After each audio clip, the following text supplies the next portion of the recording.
address one of those issues or anything else that you would like to tell us that we don't know about? Okay, redistricting, I'm not sure what new there is to report on other than the fact we have a new congressional district downstate.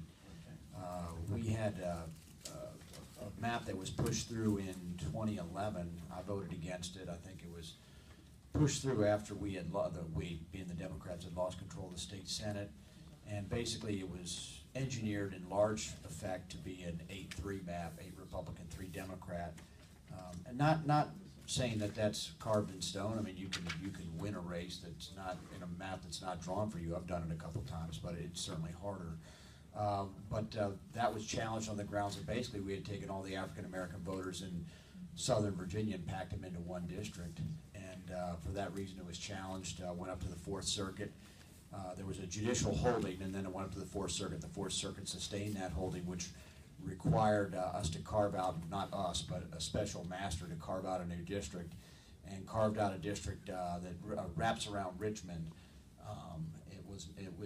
It is the 4th Congressional District. It wraps around Richmond, then goes down 460, down in towards Suffolk and Chesapeake, and then the 2nd becomes more oriented towards Virginia Beach, and I think the 7th is pushed a little bit further to the west. So it doesn't affect us all up here. I don't think we had any precinct adjustments, but downstate it will create really 2 districts that will lean Democratic. And again, I don't presume how people vote. I don't care how people vote unless they're voting for me, then I do care. But the bottom line is that it's going to make our congressional district more reflective, not fully reflective, but more reflective of the state as a whole. The other issue, talked about firearms. This is sort of a real breakthrough year in terms of what was accomplished, depending on where you stand, but just in general. We had a situation this year that typically we have, well, let me start at the basic level. We have a law in Virginia that allows you to have a concealed carry license. So if you have the right to have a firearm and you pass a certain test, then you're allowed to have a concealed carry license. And we also recognize licenses from out of state, which just like we recognize marriage licenses, driver's license, or other licenses from out of state, but historically we've recognized out of state licenses, or at least the superintendent of police has. This year the Attorney General basically felt that some of the standards for other out-of-state licenses didn't meet our standards, and essentially said that starting March 1 we were no longer going to recognize out-of-state licenses, which implicates a legal concept called reciprocity, which is if you don't respect my license, I won't respect your license, and that can often lead into a sort of a meltdown between interstate relations. So the bottom line was the governor did what I thought was the right thing. I may be the only person or one of a few up here, but he basically struck a deal whereby the state would continue to recognize out-of-state licenses, but by the same token, he got 2 fairly significant concessions in gun safety. One was a bill that Kathleen Murphy carried, which is extremely important. And who carried on the Senate side? Barbara, was that you?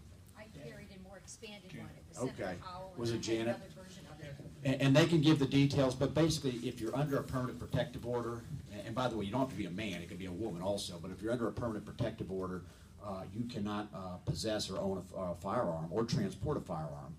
And that's very important because a lot of these firearm incidents arise from domestic relations or domestic situations going wrong. And that was a very good improvement. The other one we had was having the state police at every gun show. Now, it doesn't say it's a mandatory gun check, but just simply having the state police there so a vendor can run a gun check, even if it's voluntary. But the bottom line is, those are 2 concessions that we got put into the law, and I felt like they were good concessions, and I compliment the governor. So that's kind of what I have. Thank you, John. I actually got to speak at an event at 3:45 in Fairfax City, but I'm glad I got my time to use semi-effectively. Thank you.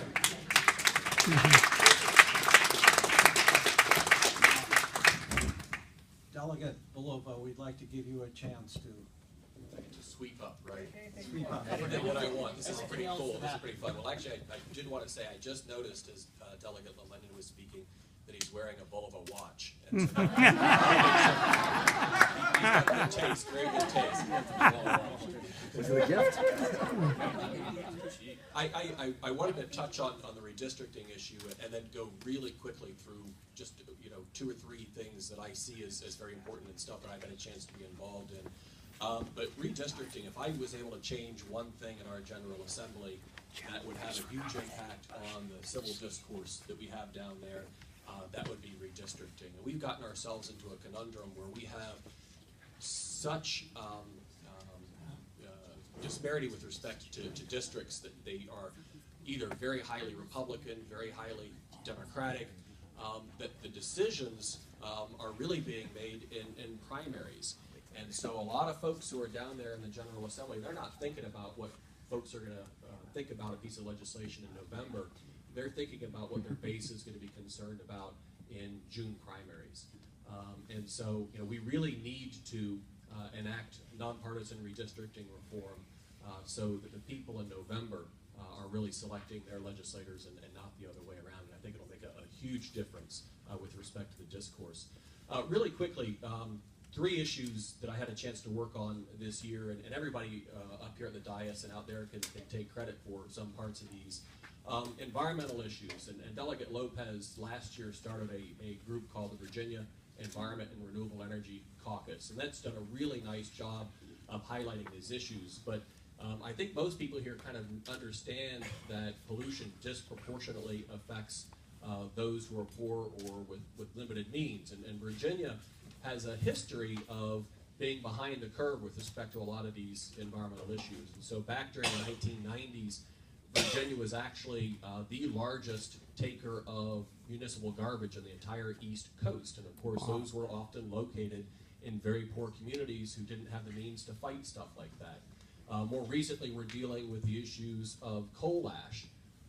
Possum Point is one example, where these things have been stored since the 40s and 50s, and all of a sudden we're just realizing because of the disaster in North Carolina that we're dealing with the same kind of issues. And so it's really important to be able to keep this on the forefront, that economic justice and environmental justice are very, very much linked. I did want to kind of highlight some good news with respect to our Chesapeake Bay, and also why this is important for our cause. Chesapeake Bay is worth hundreds of billions of dollars to our economy. If we were actually to restore it, it's worth $22 billion more to our economy. And so that's a real wake-up call why it's important to be continually investing in water quality and cleaning up our Chesapeake Bay, because it's not just the right moral thing to do, it also helps those who don't have a job. This year the budget had $20 million to clean up our urban stormwater pollution, and about $60 million each to clean up our wastewater treatment facilities, and also to help our farmers to control agricultural runoff. Affordable housing continues to be a big issue in the General Assembly. I think we were all very, very proud of the governor's announcement last year that we were able to effectively end homelessness among our veterans. That's a huge accomplishment. The way we do that, though, and the way we did it was because we actually invested for the first time in a long time in our Virginia Housing Trust Fund.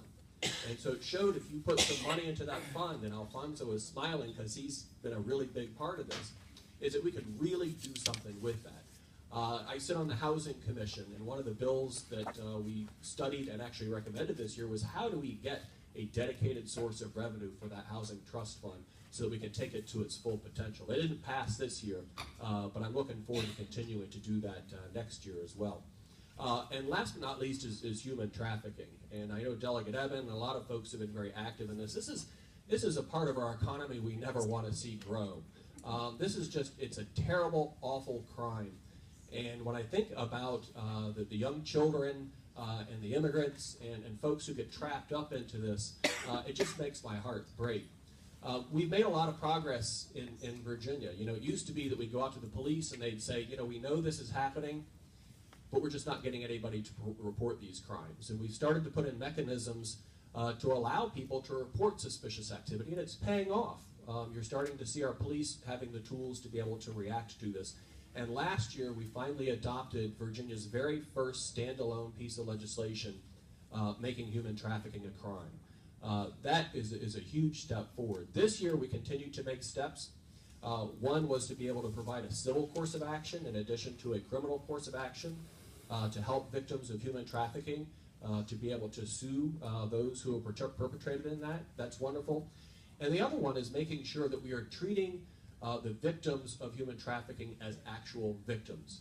A lot of times these individuals will get roped into prostitution rings, and there's a propensity to people to look at them as criminals and not the victims that they are. And so this year we actually passed a confidentiality bill that I think is going to be very, very important, so that if you are a nonprofit that's providing services to individuals who are subject to domestic violence and domestic abuse, they're already covered under confidentiality rules. And this makes sure that those individuals are afforded that same kind of respect so that they can report those crimes and get the services they need. So anyways, thank you all so much for coming out. Looking forward to any questions you have.